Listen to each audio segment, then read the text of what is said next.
voy a contar cómo es el proceso de un periodista que cubre ciudad dentro de un periódico, con algunos tips que sé que les van a gustar mucho. ¿Cómo cubrir ciudad? ¿Qué ve un periodista que cubre ciudad cuando cubre ciudad?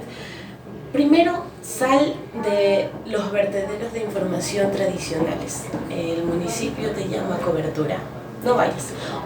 El municipio te va a enviar el boletín de prensa y tú vas a ver qué es noticia de allí y qué no es noticia. Tú no eres un vocero municipal, ve a las fuentes que necesitan tu atención en este momento. ¿Y cuál es la fuente que necesita tu atención? Para Expreso, sus lectores. Sus lectores están en el norte de Guayaquil específicamente. Entonces lo que hicimos fue armar una estrategia de comunicación directa con nuestros lectores para poder cubrir los problemas que tenían estos sectores. Hacer periodismo comunitario es acercarte a la gente, exponer sus dudas, exponer sus inquietudes, decir qué les molesta de las decisiones que se están tomando en el Cabildo. Después de todo, somos este canal que habla de la conexión que tienen las autoridades con la comunidad y que a veces no tienen. Entonces eso hay que develarlo a través de las páginas de un periódico.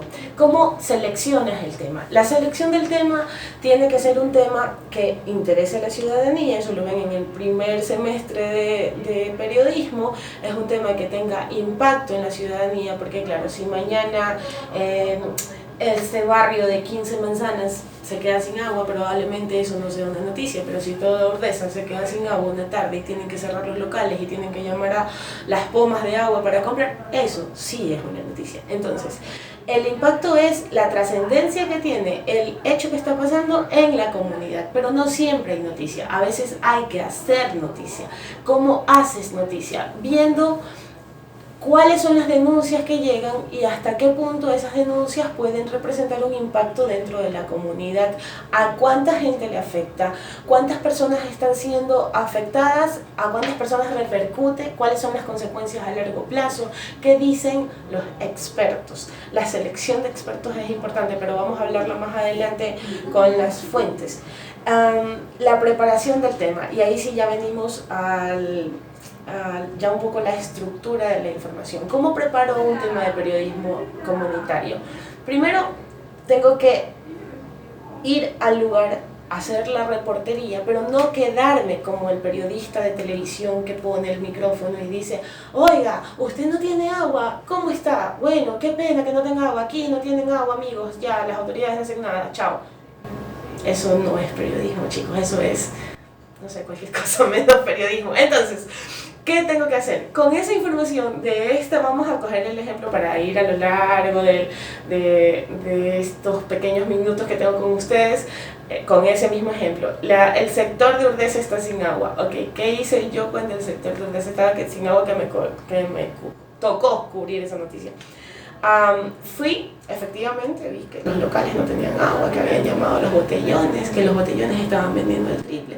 Entonces, lo primero que tienes que hacer es, al momento de la reportería, hacer un esquema de cuáles son los personajes que yo necesito para este tema. Entonces, necesito la comunidad que está sin agua, necesito al vendedor de botellones, porque ¿cuánto gana este señor? ¿Desde cuándo lo llamaron? ¿Cuánto vende diario y cuánto vendió hoy día que Urdesa está sin agua? Es importante. Por supuesto, la parte oficial, la autoridad. Y luego, un picante, un especialista en conexiones hidráulicas, alguien que esté fuera del municipio que te diga: oye, esto de aquí no pasa porque es una falla, esto pasa porque no se previó esto de acá, porque siempre hay, bueno, durante el tiempo que he cubierto temas de Guayaquil, siempre terminamos en lo mismo de la falta de planificación de parte de la autoridad municipal. No le gusta mucho a las autoridades que se les recalque esto, pero es una realidad que no se puede negar. Entonces tú hablas con un experto, porque ese va a ser el cuarto personaje dentro de tu nota que va a marcar el contraste de lo que pasa.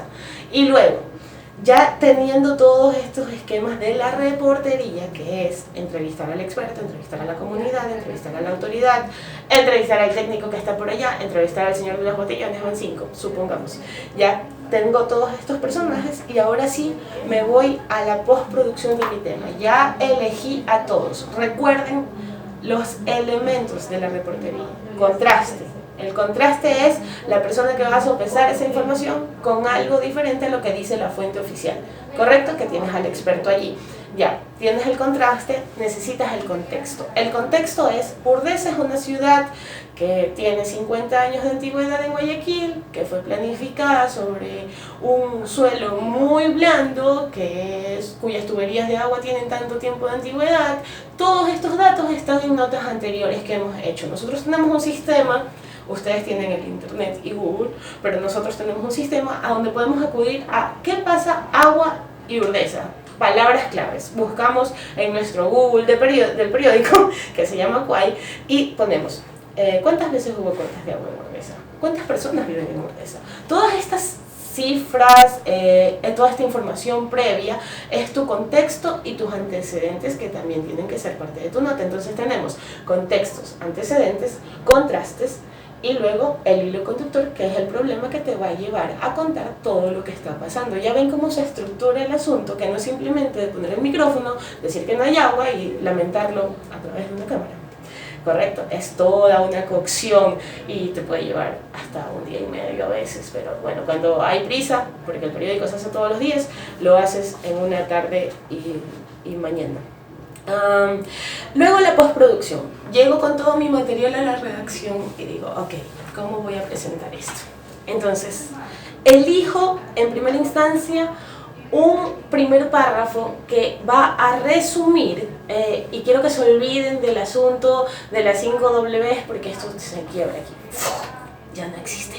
Olvídalo, fue parte del pasado en realidad. Así que las 5 Ws sí son importantes, pero no necesariamente tienen que estar en el primer párrafo. A mí me gustan los leads indirectos y puedes empezar con una anécdota, puedes empezar con una descripción de la escena, puedes empezar con una pregunta, puedes empezar con una ironía, y si quieren saber más de esto me avisan para darles información con Juan Carlos, que tengo hartísimo sobre tipos de leads, y también lo pueden buscar en internet. Bueno, leads indirectos. Entonces, en ese momento en que Urdesa se queda sin agua, yo tomo como hilo conductor la camioneta vetusta que tenía al menos 30 botellones al frente de la Víctor Emilio Estrada y Guayacanes, justo en la calle de los shawarmas. El señor tenía una sonrisa peculiar y no era para menos, porque había vendido más de 30 botellones en media hora. Allí tienen un hilo conductor perfecto. ¿Qué hace feliz un señor en una camioneta vieja en Urdesa y Víctor Emilio Estrada pasando botellas de agua a todos los locales? No es común. Él entrega botellas para el agua que se toma en los locales, pero no para el agua que se consume, y tienes a la gente de los locales muy enojada. Entonces tomo como hilo conductor la descripción de la escena. En mi caso, porque fue la nota que hice, entonces empecé algo muy parecido a lo que les acabo de decir, y luego la tarde de este martes 29 de febrero, supongamos, Urdesa se quedó sin agua. Ya, ok. Ahí yo ya le dije al lector lo que ya sabía el día anterior. No le estoy diciendo absolutamente nada nuevo. Entonces, ¿qué es lo nuevo?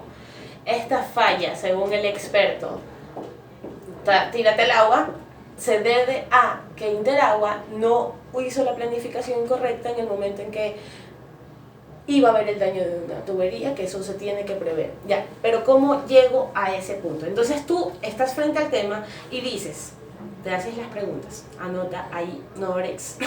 ¿Qué quiero contar? ¿Qué quiero contar? ¿Cómo lo voy a contar?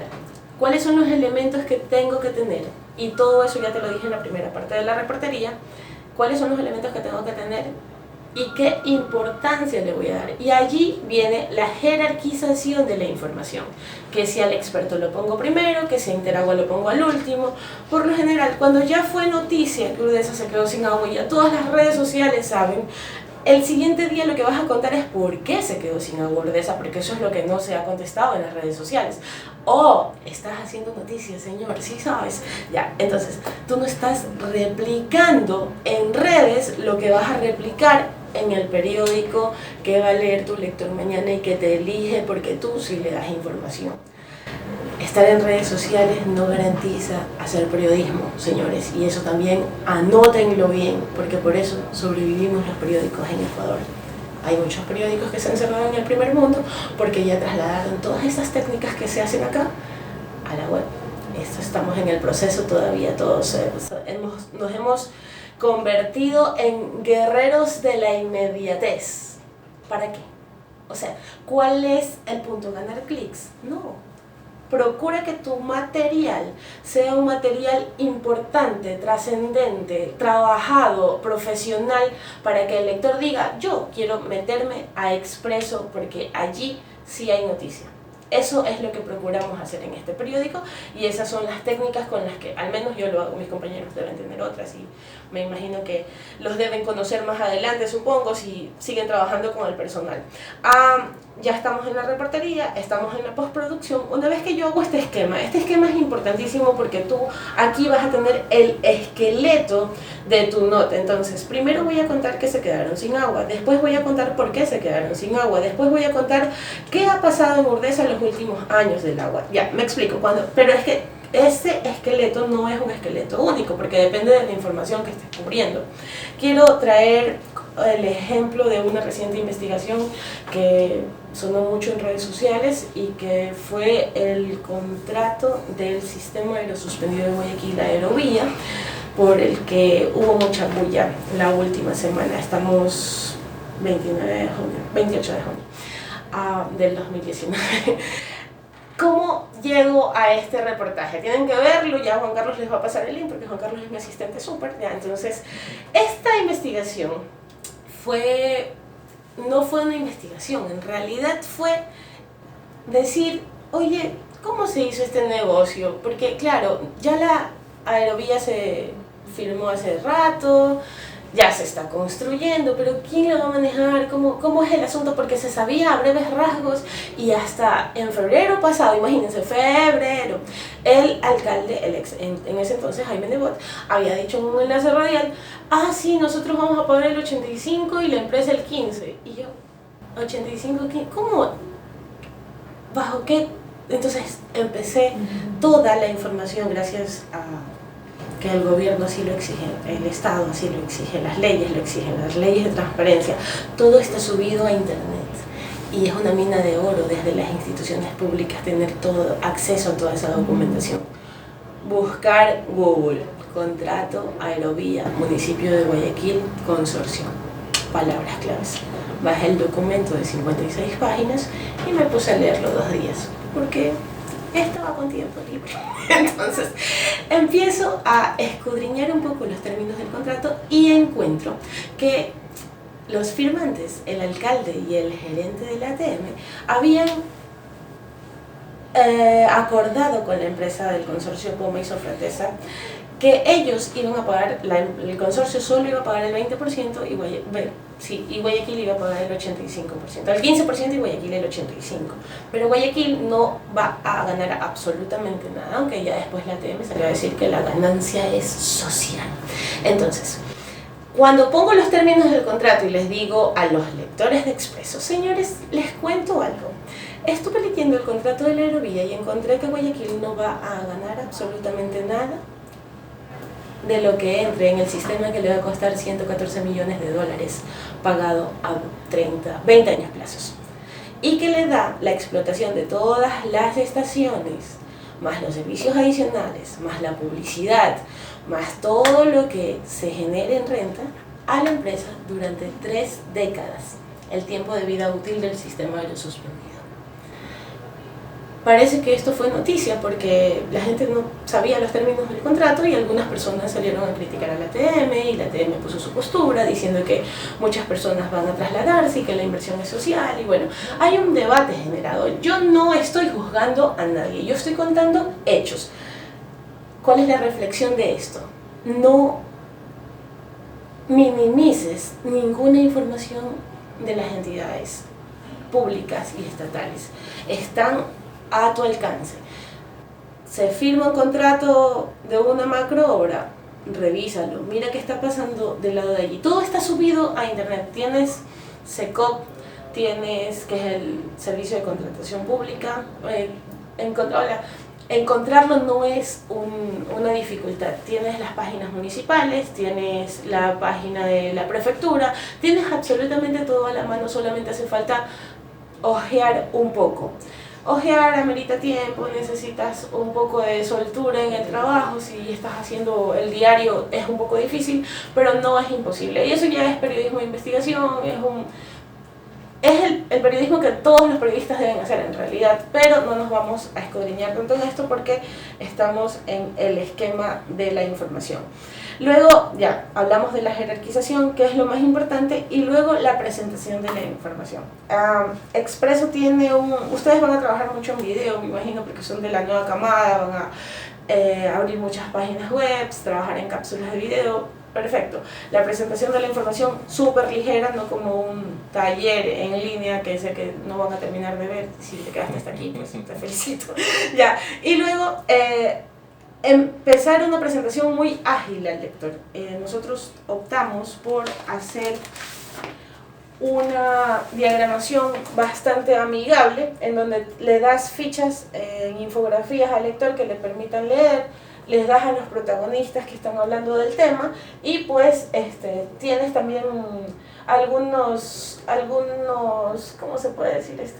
Algunas piezas de diagramación que pueden ser útiles al momento de empezar a desglosar esto ya en diario, ¿no? Pero como ustedes no van a trabajar en diario, pues ya han visto ustedes en la Laica, periodismo digital, hay millón de herramientas para poder hacer ágil la información. Dicen que el video mató a la estrella de radio, probablemente sí sea así, pero al final lo que importa es la buena cocción de la información. Eso por un lado. Y por otro lado, los últimos consejos que les doy, no sean periodistas tarrineros, como les llaman. Ir a una rueda de prensa no es malo, pues puedes sacar información primaria, pero tu deber no es replicar la rueda de prensa, sino buscarle el eje oportuno. Y de eso habló Guillermo Lizarzaburo hace poco en este mismo portal. Igual les pones el link abajo, Juan Carlos. Luego, recuerda que hacer periodismo es hacer reflexionar al lector, hacer reflexionar a la autoridad, aunque no le guste a veces. Y por último, no se puede contar una historia sin haber estado ahí. Tienes que salir a la calle. No puedes hacer periodismo desde tu escritorio viendo Twitter. Eso por ahora, chicos. Bueno, chicos de Goya Nativos, este fue el taller de reportería. Recuerden que para cualquier cosa estoy disponible en mis redes sociales como Blanky Monkey y lean mis historias urbanas que también son importantes. Voy a sacar un libro de eso, ya, después les cuento.